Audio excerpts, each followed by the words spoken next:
Hi guys, it's Reesy here at Boxing Guru. Today we're going to be bringing you a couple of other product reviews. So we're doing some punch trackers. Before I do that, let me just give a huge shout out to the gym that we're in at the moment. No Limits Gym in Liverpool, New Bird Street. If you live in the local area, get yourself down here if you're looking for a new gym. They do strength and conditioning. They're also a professional boxing gym, and they've got an amateur sort of side as well. And they've got a show coming up on November the 20th at Liverpool Olympia. So make sure you check that out if you're in the local area and you want to watch some young talent from the Liverpool area.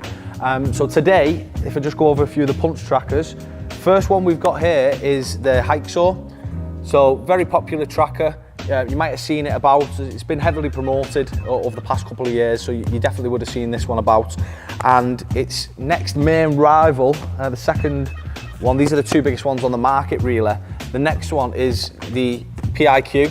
Now, PIQ do a lot of sports sensors and sports trackers, things like that. They mainly started off in tennis and golf. They did one for kiteboarding as well, but they've now decided to branch into the sort of boxing market, and they've got a big sponsor on board with Everlast, as you can see here. So that's a big one from them. Everlast obviously believe in the product to stick the name on it. So yeah, PIQ, good brand as well. So I'll take you over a few of the pros and cons. We'll do a bit of an unboxing. I'm going to stick the trackers on myself, have a little hit in the bags, and we'll take you through some of the features and compare both of them, and we'll go from there.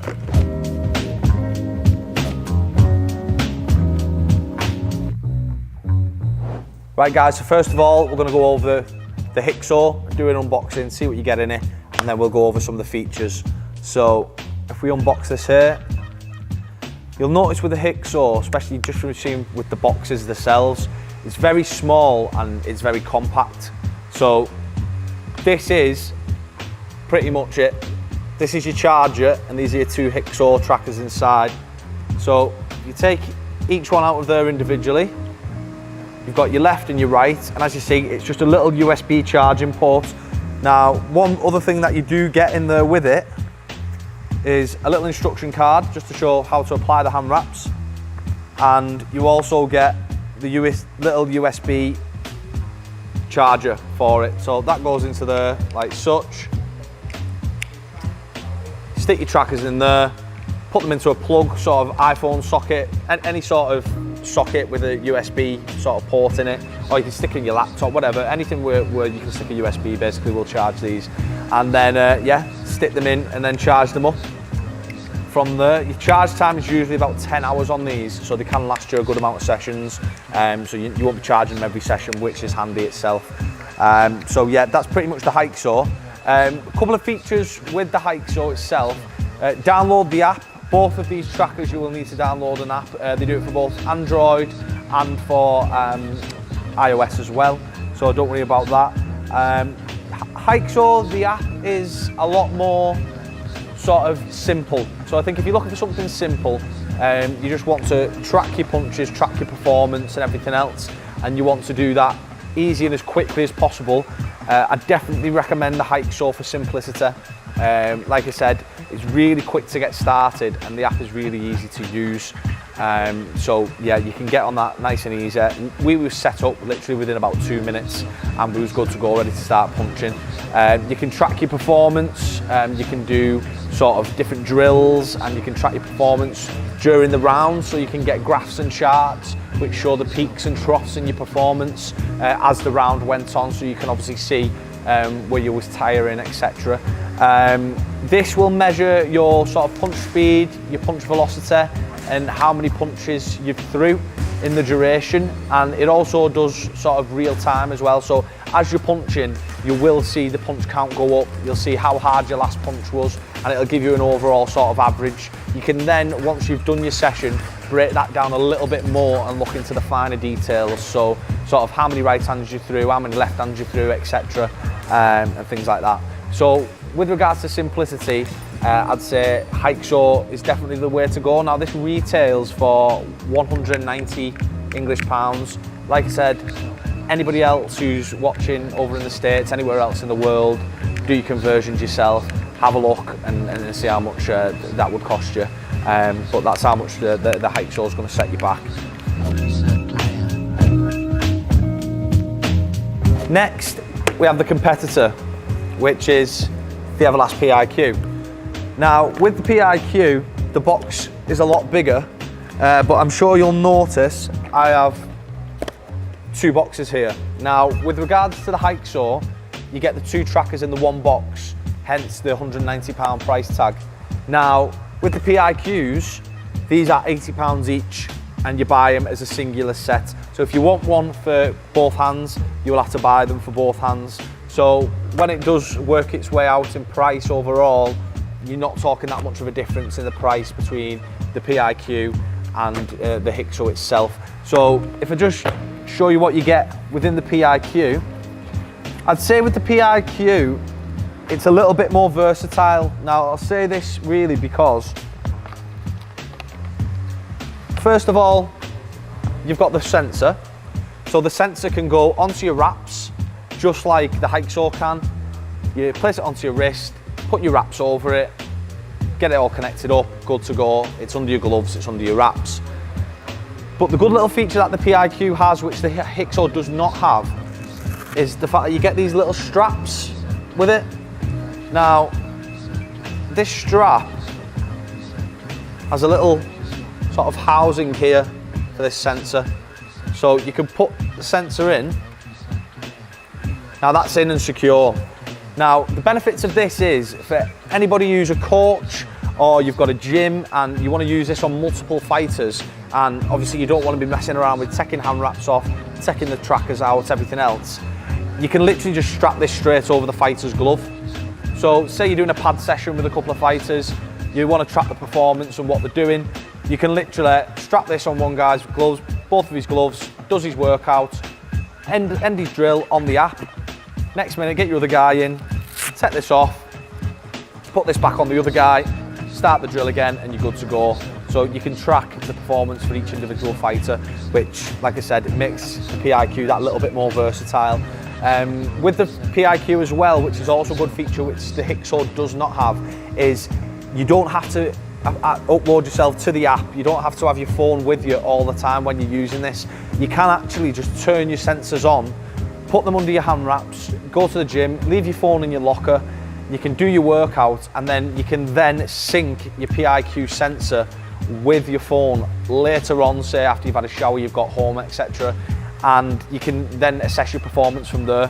Whereas the HYKSO, you need to have synced the HYKSO sensors with your phone before you do the workout, otherwise it's no good to you. Also with the Everlast, like I said, you get the little charger with it. So the only thing I will say about the PIQ is the charging. Now, we found that the HYKSO was a lot easier to charge with the USB port, everything else. It's just so much more simple. With the PIQ, which, like I said, we have a few teething problems with, is it's got this little magnetic base. So it's got the magnetic base, and this slips on top of that here like that. And then same again, USB, so if you've got a plug with a USB on, etc., stick it in to get it charging. But like I said, it's just a little, it could be a little bit temperamental at times to get it to start working. You will have a little light underneath. It isn't visible, but it is underneath the sort of housing itself, and it will start to flash when it's charging. But like I said, just something to think about really. Like, for all of the benefits that the PIQ is going to give you, I think it is really a small consolation really, but yeah, a little bit more difficult on the charging front. Now when it comes to tracking the performance, the Everlast app tends to have a lot more sort of features with it. So it can break down your shots a lot better into sort of your hooks, uppercuts, and differentiate between your shots a lot better. It also has 2 things which the HYKSO doesn't have, which is your punch retraction rate, as well as the G-force of your punch.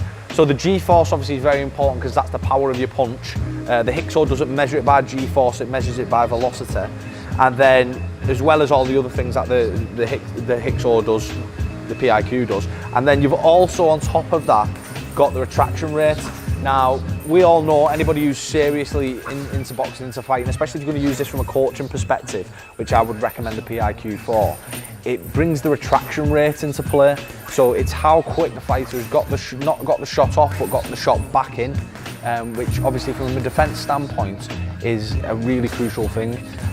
So I think it's a very, very good little thing to have in there, so that coaches can track that. So overall, when it comes to it, like I said, there's not much difference in price. I think they both have the uses. The HYKSO's a lot more sleek, it's a bit smaller, and like I said, a lot more simpler to use, but like I said, you get simple data from it when you compare it to the PIQ. The PIQ is a lot more comprehensive when it comes to giving you sort of data about your performance. I'm not gonna lie, there was a few teething problems first trying to set it up. You will have to bear with it if you do try and go for the PIQ. But once you start to understand it, because like I said, it is a bit more complex, it is fundamentally a very good product, all in all. And I really would recommend the PIQ itself. Like I said, just the clear versatility of it is great, and the fact that they've also got online leaderboards as well. So the online leaderboards are great because, I mean, what you can do is you can see who's done a workout that day, that week, that month, and of all time, and they've sort of got all-time leaderboards. You can do it by country, you can do it internationally, and you can see who's got the hardest punch on there, who's got the best retraction rate, everything else. So you can actually compete with not only your friends, but you can compete with other people all around the world. So that should spur you on when you're trying to improve your performance as well. So yeah, I think that was a good little feature that they add on as well. With PIQ also, they also do a PIQ score. So what it does is it averages all of the data that it's took from your punches, and it will give you an average score. So the average score ranges from 0 all the way up to 10,000 plus. Now they've trialed this with over 10,000 professional fighters, and what they've found is the world-class level fighters will get 10,000 and above. Beginners, you're probably looking between 1 and 2,000 for your average PIQ score. But another good thing to know, that world level fighters are getting 10,000 plus. If you're hitting them numbers, then you're not doing so bad. I mean, I myself, I got 9,000, so it was 1,000 off that 10,000. So, I mean, considering I'm a fat bloke who likes eating and drinking, I think I did quite well there, so I'm quite chuffed with that really. But yeah, it's really fun, this product. Like I said, it brings out that little competitive side in you a little bit more. But like I said, all in all, both really good products. But I would personally side with the PIQ. Like I said, a lot more comprehensive data, etc. Plus the versatility for coaches, for gyms, etc. I'd recommend anybody who runs a gym to get these in the gym to track your fighter's performance. If you've got an amateur team, a professional team, whatever it is, get some of these. On the other side, if you're an individual and you don't want the messing about, you don't want the fuss, you just want basic, how many punches you've threw, everything else, then get yourself a HYKSO. Like I said, nice and simple and sleek. But all in all, I think the winner of this battle, I think I'll go for the PIQ. But yeah, apart from that, cheers for that guys, and we'll see you in the next one.